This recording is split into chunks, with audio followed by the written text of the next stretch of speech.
de paz. Quem é você? Por que você tá chorando? Eu sou o mundo.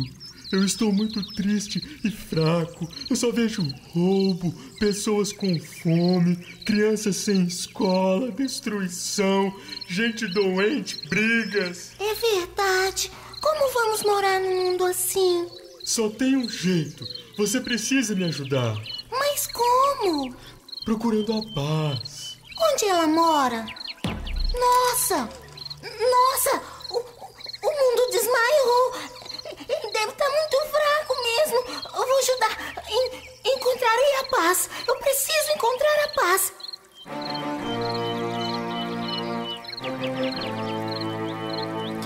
Que susto! Quem é você? Ah, eu sou a guerra. Adoro briga, destruição, maldades. E você, não vai brigar não? Todos brigam neste planeta. Não.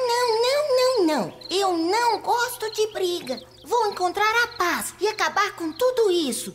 Já é tempo de mudar.